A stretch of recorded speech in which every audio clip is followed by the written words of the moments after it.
বরিশাল বিভাগের ২১টি সংসদীয় আসনের প্রচারণা তুঙ্গে। কোথাও কোথাও বিচ্ছিন্ন ঘটনা ঘটলেও শান্ত রয়েছে ঝালকাঠি জেলা। আচরণবিধি মেনে চলছে প্রার্থীদের প্রচারণা। ভোটাররা বলছেন, ঠিক থাকলে আগামী 12ই ফেব্রুয়ারি কেন্দ্রে গিয়ে পছন্দের প্রার্থীদের ভোট দেবেন তারা। পাশাপাশি দেশের সংস্কারের স্বার্থে মতামত জানাবেন গণভোটেও। দর্শক, এই মুহূর্তে ঝালকাঠির রাজাপুরে রয়েছেন আমাদের রিপোর্টার মিসবাহ শিমুল। সেখানকার ভোটের পরিস্থিতি জানতে আমরা সরাসরি যাব তার কাছে।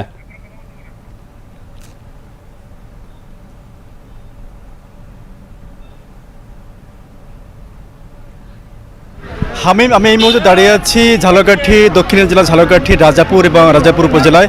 আপনি জানেন যে রাজাপুর এবং কাঠালিয়া এই দুইটি উপজেলা নিয়েই মূলত 12টি ইউনিয়ন নিয়ে মূলত ঝালকাঠি 1 সংসদীয় আসন, এবং এই সংসদীয় আসনের যে রাজাপুর উপজেলা রয়েছে সেই উপজেলার একটি ব্যস্ততম এলাকা হচ্ছে এই বাইপাস এলাকা। এই বাইপাস এলাকায় আপনি দেখছেন যে আসলে নির্বাচনের যে আমেজ সেটি কিন্তু প্রার্থীদের পোস্টার, ব্যানার এবং বিভিন্ন ধরনের বিলবোর্ডে ছেয়ে আছে। আর আপনি জানেন যে এই দক্ষিণের মূলত বরিশাল বিভাগের 21টি সংসদীয় এলাকায় আমি গত পরশুদিন থেকে আসলে বিভিন্ন জায়গায় ঘুরছি এবং স্থানীয় জনগণ তাদের সঙ্গে কথা বলছি। তারা আগামী 12ই ফেব্রুয়ারি যে নির্বাচন, সেই নির্বাচনকে সামনে রেখে এলাকায় আসলে উৎসব মুখর পরিবেশ বিরাজ করছে। কোথাও কোথাও সামান্য বা বিচ্ছিন্ন ঘটনা যে ঘটছে না তা নয়। আমরা এই রাজাপুরে আসার পরে এমন অনেকেই বলছেন যে এলাকার স্থানীয় যে রাজনৈতিক পরিবেশ সেটি এখনও শান্ত রয়েছে, তবে কোথাও কোথাও তুচ্ছ ঘটনা যে ঘটছে।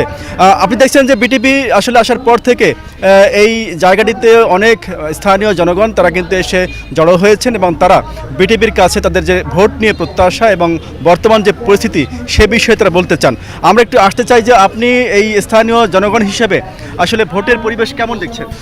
জি, আলহামদুলিল্লাহ, আমাদের ভোটের পরিবেশ শান্ত ছিল, তবে বিচ্ছিন্ন কিছু ঘটনা ঘটতেছে।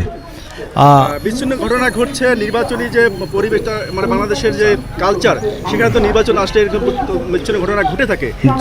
ওটা থেকে কিছু ঘটেছে কিনা, যে উল্লেখ করার মতো কিছু ঘটেছে কিনা? যে আমাদের কর্মীদের উপর হামলা চালাচ্ছে, আমি বাংলাদেশ জামাত ইসলামের পক্ষের যে কর্মী তাদের উপর হামলা চালাচ্ছে জাতীয়তাবাদী বিএনপির পক্ষ থেকে। আমাদের মহিলা বন্ধুরা যখন ওয়ার্কে যায় তাদেরকে কাজ করতে দিচ্ছে না, লাঞ্ছিত করতেছেন, বাধা সৃষ্টি করতেছেন।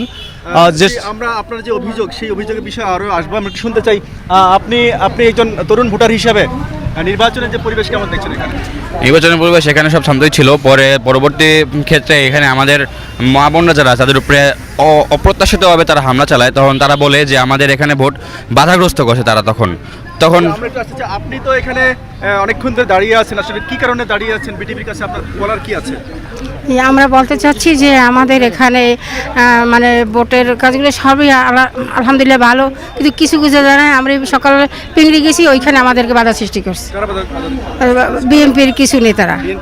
জি, বলছে যে আমাদের এখানে আসতে পারবেন না, আপনারা এখান থেকে। ধন্যবাদ মিসবাহ শিমুল আপনাকে।